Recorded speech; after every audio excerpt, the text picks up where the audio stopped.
Assalamualaikum, jumpa lagi di kelas tematik. Siap untuk belajar hari ini? Yuk kita mulai. Kali ini kita akan mempelajari tentang makna kosakata dan informasi penting teks non-fiksi.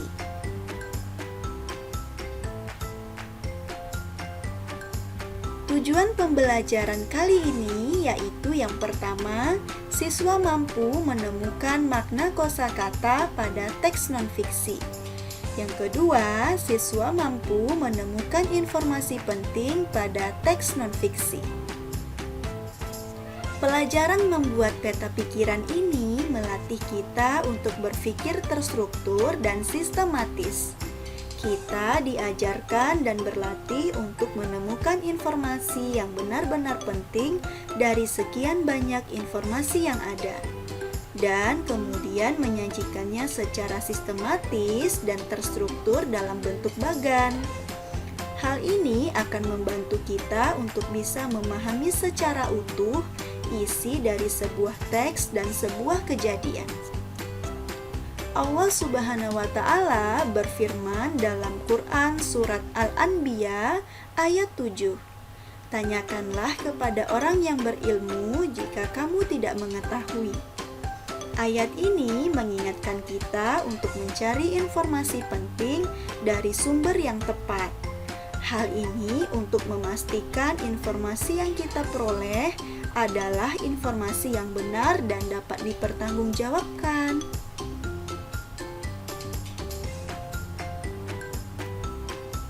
Setiap kali kita membaca teks, kita akan menemukan kosakata atau perbendaharaan kata di dalamnya.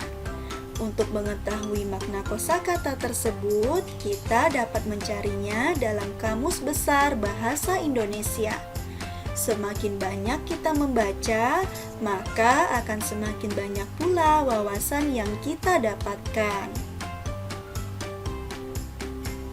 Dalam menemukan informasi penting pada sebuah teks, langkah pertama yang harus kita lakukan adalah membaca teks tersebut dengan seksama. Peta pikiran atau mind map ini merupakan salah satu metode yang memudahkan kita dalam memahami suatu bacaan. Hal ini karena apa yang dituliskan pada peta pikiran hanya berupa ide-ide penting atau gagasan pokok yang terdapat pada sebuah teks. Peta pikiran dapat kita buat seperti ini dan juga seperti ini. Tidak hanya itu saja, namun kita juga dapat membuat peta pikiran dalam bentuk tampilan lainnya. Peta pikiran merupakan suatu seni mencatat kreatif dan efektif yang disajikan secara ringkas. Peta pikiran pertama kali diperkenalkan oleh seorang ahli pengembangan potensi manusia dari Inggris yang bernama Tony Buzan pada tahun 1974.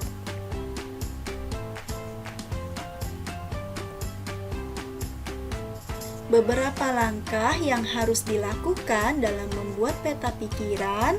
Yang pertama, siapkan kertas, kemudian buatlah lingkaran di tengahnya.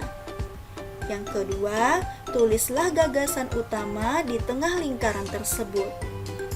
Yang ketiga, tambahkan cabang untuk membuat pohon-pohon kunci dengan cara menarik garis penghubung antara lingkaran tengah dan lingkaran-lingkaran baru lainnya.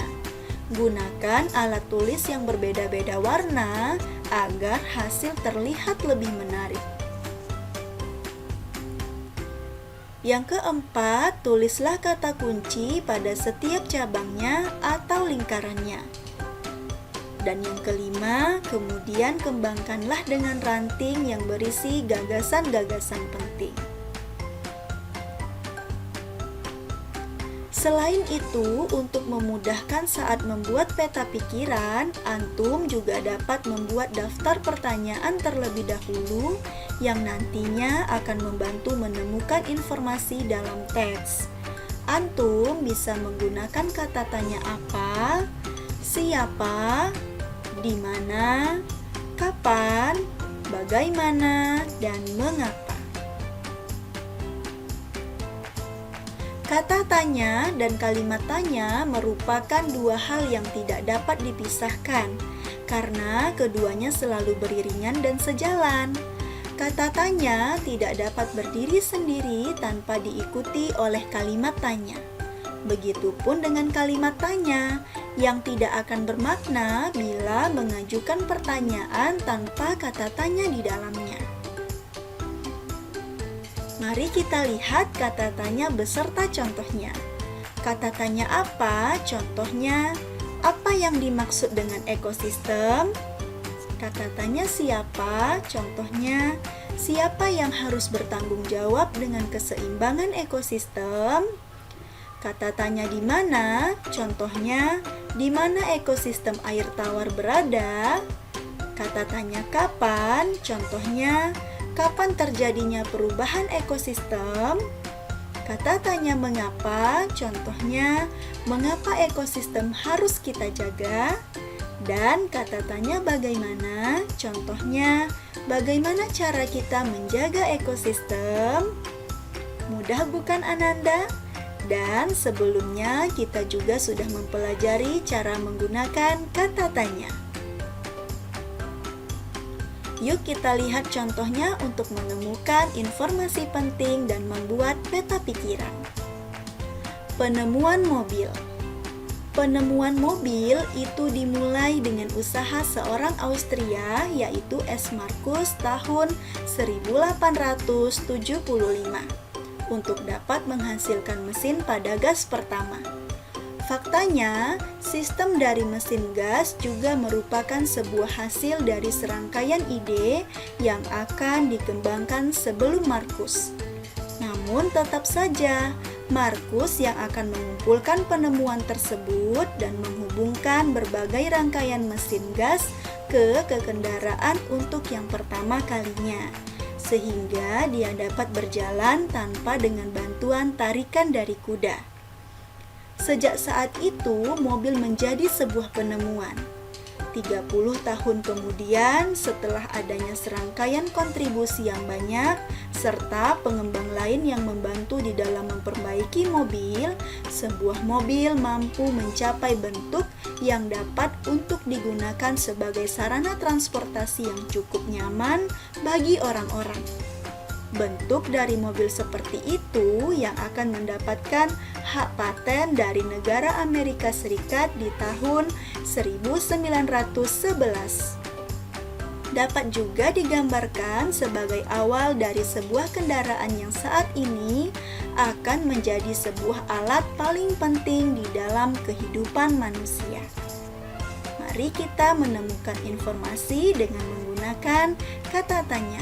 Yang pertama, kata tanya siapa? Siapa yang menemukan mesin mobil pertama kali? Menemukan mesin mobil pertama kali adalah S. Marcus tahun 1875. Yang kedua, kata tanya apa? Apa yang dilakukan Marcus dalam menemukan sebuah mobil?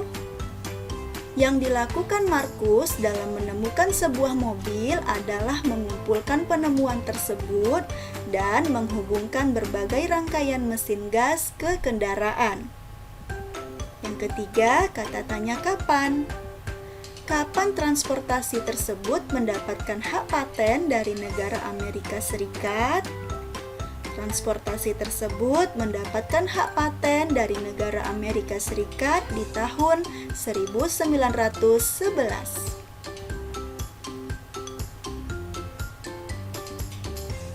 Setelah antum menemukan ide pokok dari sebuah teks serta jawaban atas pertanyaan-pertanyaan yang antum ajukan, selanjutnya antum dapat menuliskannya ke dalam sebuah peta pikiran.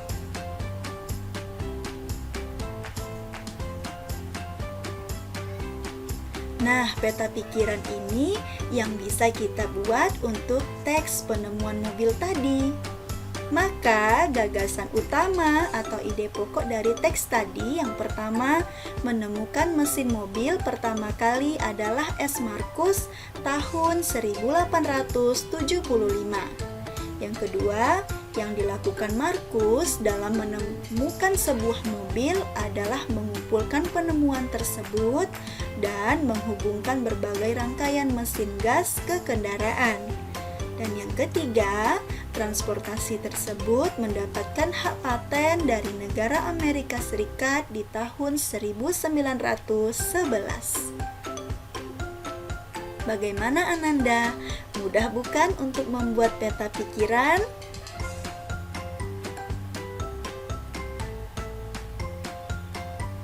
Alhamdulillah, semoga bermanfaat ya dan paham dengan materi hari ini. Assalamualaikum.